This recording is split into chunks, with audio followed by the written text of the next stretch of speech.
اهلا بيكم في قناة ليدوز، وفيديو جديد هنتكلم فيه ازاي تتجنب حقوق الطبع والنشر اللي ممكن تيجي على فيديوهاتك اللي بتعملها على اليوتيوب.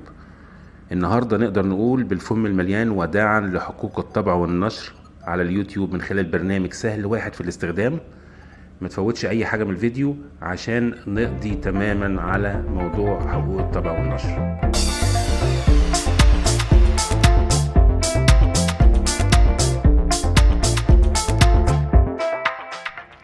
بتعمل فيديوهات كتير وتتعب في المحتوى وفي المونتاج وتختار احسن حاجة في كل حاجة وتقعد تظبط في الموسيقى في خلفية الفيديو، وتتفاجئ ان اليوتيوب يخبطك في وشك الفيديو عليه حقوق طبع ونشر.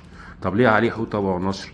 علشان دي الموسيقى دي ليها حق طبع ونشر واحد هو اللي نشرها، هي دي بتاعته، انت ما تقدرش تاخدها. فيقترح عليك ان انت تغير الموسيقى وتختار موسيقى تانية ممكن يبقى عليها حقوق طبع ونشر برضو، او ممكن يقول لك اختار من مكتبة اليوتيوب. مكتبة اليوتيوب للأسف الفيديوهات بتاعتها سيئة ورديئة وتعبانة جدا، ودايما هتوقع لك الفيديو اكتر ما تنجحه لك. فاذا الاوبشن ده احنا هنختار حاجة النهاردة هنشتغل عليها بنفسنا ونطلع موسيقى بتاعتنا احنا معلهاش حقوق طبع ونشر، وهنقدر نرفع فيديوهاتنا من غير اي حاجه من اليوتيوب لما ترد علينا ان هي فيها حقوق طبع ونشر. نسيت اكلمكم على الموضوع بتاع الفيديو الجاي، ان شاء الله هنتكلم عن الاستوديو الكرتون اللي انا بتكلم منه والشخصيات الكرتونيه اللي انا بتكلم بيها، عشان ضعف الامكانيات ان انا ما اجيبش كاميرا عاليه او ما يبقاش عندي استوديو اقدر اصور منه عشان اطلع الفيديوهات بتاعت اليوتيوب. وان شاء الله الفيديو الجاي هيتكلم عن الموضوع ده. يلا بينا عشان نخش على البرنامج على طول. ده شكل البرنامج بتاعنا، هتلاقيه على جوجل بلاي اسمه جروف باد. بمجرد بضغط على البرنامج بيفتح معايا. دي شكل الصفحة بتاعته. هنا دي انواع الموسيقى، عندي نيو وعندي تحت هيب هوب. دي انواع الموسيقى: تراب، اي دي ام، تكنو، هاوس، درام اند بيز، داب ستيب، الكترونيك، اذر، الحاجات الايه مختلفة، انواع الموسيقى المختلفة. يعني اول حاجة عندي اللي هي النيو، الحاجات اللي بتنزل اول باول الجديدة. طبعا بمشي كده اي حاجة، بمشي يمين كده، كل دي السطر ده بيديني كل انواع الموسيقى اللي نزلت جديدة عنده، لسه منزلها. هنزل تحت كده الهيب هوب نفس الكلام، كلهم كده. هختار مثلا اول حاجة مثلا في النيو نزلت، ادوس عليها بلاي، شغلها.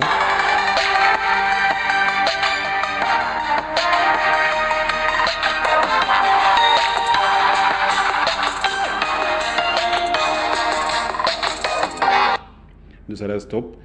لو عجبتني الموسيقى دي اوكي، بدوس عليها بدخل جواها، بتقعد تحمل معايا لغايه ما تدخل.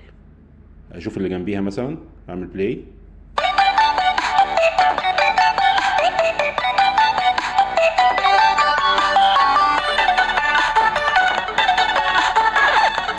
دوس ستوب. دي طبعا برضو مقطوعات موسيقيه بتاعت ناس ليها حقوق طبع ونشر. في تريك هقول لكم عليها في الاخر، واحنا بنسيف المقطوعه اللي احنا هنعملها، هنسيفها بطريقه معينه عشان ما يبقاش عليها اي حقوق طبع ونشر. عشان ممكن تصادف جزء من المقطوعه اللي انت عملتها، جزء صغير ممكن يكون هو عامله. فعشان نتلافى الموضوع دوت، هنشتغل مثلا في الجزء الاولاني مثلا اللي هو ده خلاص اللي احنا مختارينه. هنفتحه. طبعا بيديني اعلان في الاول كده عشان دي نسخه طبعا مجانيه. اتخطى الاعلان، بيفتح عندي الصفحه كده.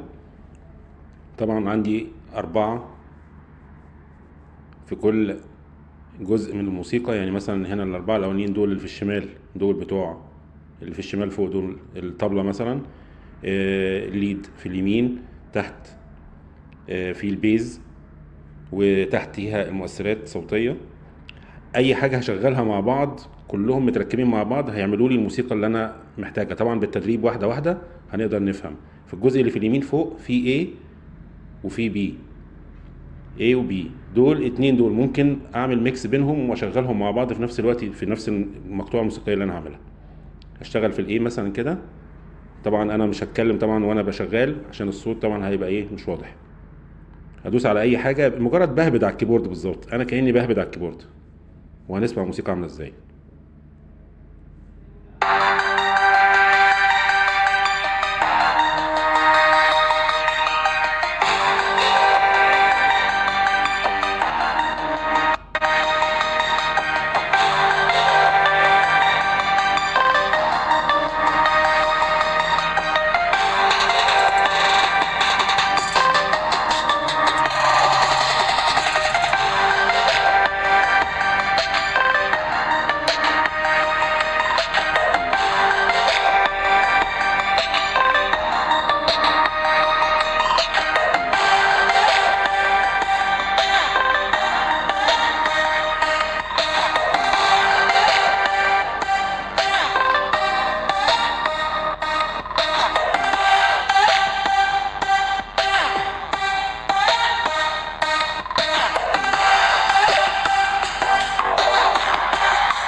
هبتدي مثلا انا عندي ريكورد اهوت، الزرار اللي فوق ده هدوس عليه، مجرد ما ادوس عليه هيبتدي يسجل معايا. هدوس عليه ريكورد.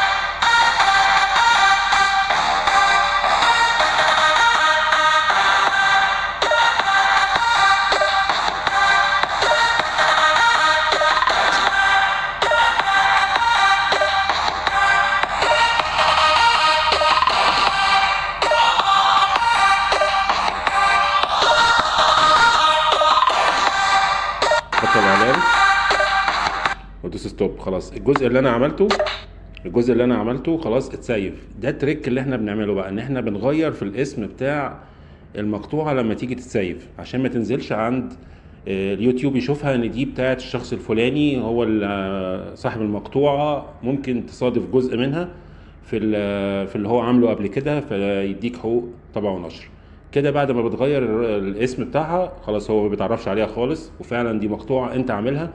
بتختار الوقت اللي انت عايزه، المده اللي انت عايزها في الفيديو، تقدر تعمل موسيقى على قدها، تقلل الصوت، تعملها خلفيه، اي حاجه انت عايزها. بعد ما سجلنا وبعد ما قفلنا خلاص ده ستوب وخلاص. وزي ما قلنا فيها A و B. تمام. دي مؤثرات صوتيه اهي.